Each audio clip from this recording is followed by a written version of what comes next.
నమస్కారం. Hi hello welcome to news 9 TV Telugu.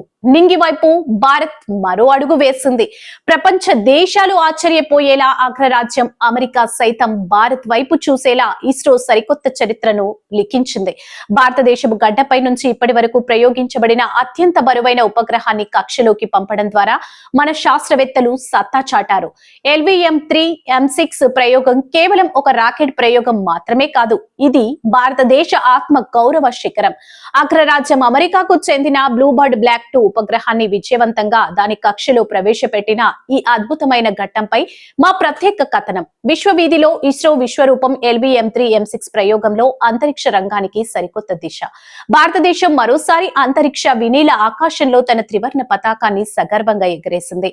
భారత అంతరిక్ష పరిశోధన సంస్థ తన అత్యంత శక్తివంతమైన రాకెట్ LVM-3 M6 ద్వారా చరిత్రను సృష్టించింది. ఈ ప్రయోగం ద్వారా అమెరికాకు చెందిన భారీ ఉపగ్రహం బ్లూబర్డ్ బ్లాక్ 2 ను నిర్దేశిత కక్షలో ప్రవేశపెట్టింది. భారత గడ్డ నుంచి ప్రయోగించబడిన అత్యంత బరువైన ఉపగ్రహంగా ఇది రికార్డు సృష్టించడమే కాకుండా అంతర్జాతీయ వాణిజ్య అంతరిక్ష మార్కెట్లో భారత్ ఒక తిరుగులేని శక్తిగా అవతరించిందని మరోసారి నిరూపితమైంది. ఒకప్పుడు కేవలం చిన్న చిన్న ఉపగ్రహాలను మాత్రమే ప్రయోగించగలమన్న విమర్శలను ఎదుర్కొన్న భారత్ నేడు ప్రపంచ దేశాల భారీ ఉపగ్రహాలను సైతం మోయగలిగే బాహుబలి రాకెట్లను తయారు చేసుకుంది. LVM-3 launch vehicle mark 3 rocket సామర్థ్యం ఈ ప్రయోగంతో ప్రపంచానికి స్పష్టమైంది. బ్లూబర్డ్ బ్లాక్ 2 వంటి భారీ మరియు సంక్లిష్టమైన ఉపగ్రహాన్ని అమెరికా వంటి దేశం భారత్ చేతికి అప్పగించిందంటే అది మన శాస్త్రవేత్తల మీద ఉన్న నమ్మకానికి నిదర్శనం. ఈ ప్రయోగం విజయవంతం కావడంతో భారతదేశం యొక్క హెవీ లిఫ్ట్ ప్రయోగ సామర్థ్యం మరింత బలోపేతమైంది. అమెరికాకు చెందిన ఈ ఉపగ్రహం అత్యంత అధునాతనమైనదని, దీన్ని కక్షలోకి చేర్చడం అంత సులభమైన విషయం కాదు. కానీ ఇస్రో శాస్త్రవేత్తలు అంకులం కూడా పొరపాటు లేకుండా ప్రయోగాన్ని నిర్వహించారు. ప్రయోగం జరిగిన కొద్ది నిమిషాల్లోనే రాకెట్ దశల వారీగా విడిపోతూ ఉపగ్రహాన్ని ఖచ్చితమైన కక్షలో ఉంచింది. ఇది భారత్ అమెరికా మధ్య అంతరిక్ష రంగంలో పెరుగుతున్న ద్వైపాక్షిక సంబంధాలను కూడా ప్రతిబింబిస్తుంది. ప్రధాని నరేంద్ర మోదీ పిలుపునిచ్చిన ఆత్మ నిర్భర్ భారత్ లక్ష్యానికి ఈ విజయం ఒక చక్కని ఉదాహరణ. మన సొంత సాంకేతికతతో మన సొంత గడ్డపై నుంచి అంతర్జాతీయ స్థాయి ప్రయోగాలు చేయడం గర్వకారణం.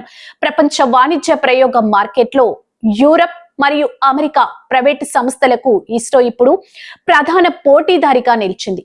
తక్కువ ఖర్చుతో అత్యంత ఖచ్చితత్వంతో ఉపగ్రహాలను ప్రయోగించే సామర్థ్యం ఇస్రో సొంతం కావడంతో మున్ముందు మరెన్నో దేశాలు భారత్ ను తలుపు తట్టే అవకాశం ఉంది. ఈ భారీ విజయం వెనుక వేలాది మంది శాస్త్రవేత్తలు, ఇంజనీర్లు, సిబ్బంది యొక్క కృషి ఉంది. నెలల తరబడి నిద్రాహారాలు మాని వారు చేసిన పరిశోధనలే నేడు భారత్ ను అంతరిక్షంలో అగ్రస్థానంలో నిలబెట్టాయి. ప్రయోగం విజయవంతం కాగానే ఇస్రో కంట్రోల్ సెంటర్ లో వెల్లివిరిసిన చిరునవ్వులు దేశమంతటా ఉత్సాహాన్ని నింపాయి. ముఖ్యంగా యువ ఇంజనీర్లకు ఈ విజయం ఒక పెద్ద ప్రేరణగా నిలుస్తుంది. LVM-3 M6 విజయం కేవలం ఒక ఆరంభం మాత్రమే. మున్ముందు గగన్యాన్ వంటి ప్రతిష్టాత్మక ప్రాజెక్టులకు ఇది ఒక బలమైన పునాదిగా మారుతుంది. మానవులను అంతరిక్షంలోకి పంపే ప్రయోగాలకు ఈ భారీ రాకెట్ల సామర్థ్యమే కీలకం. ఇప్పటికే చంద్రయాన్, మంగళయాన్లతో ప్రపంచాన్ని ఆశ్చర్యపరిచిన భారత్ ఇప్పుడు భారీ వాణిజ్య ప్రయోగాలతో తన ఆదాయాన్ని పెంచుకోవడమే కాకుండా అంతరిక్ష విజ్ఞానంలో అగ్రరాజ్యంగా ఎదుగుతుంది. నిజంగానే ఇది ప్రతి భారతీయుడు గర్వించదగ్గ సమయం. అమెరికా శాటిలైట్ ను మన రాకెట్ మోసుకెళ్లడం అనేది మన మేధో శక్తికి దక్కిన గౌరవం. అంతరిక్ష రంగంలో భారత్ ఇక ఎవరికీ తలవంచదు. కేవలం ముందుకు సాగుతూ నూతన శిఖరాలను అధిరోహిస్తూనే ఉంటుంది. మన శాస్త్రవేత్తల అకుంఠిత దీక్షకు ఇస్రో సాధించిన ఈ అద్భుత విజయానికి మనమందరం జేజేలు పలుకుదాం. ఇలాంటి మరిన్ని ఆసక్తికరమైన వార్తల కోసం చూస్తూనే ఉండండి మన ఛానల్ ని. ఇప్పుడే సబ్స్క్రైబ్ చేసుకోండి. జై హింద్.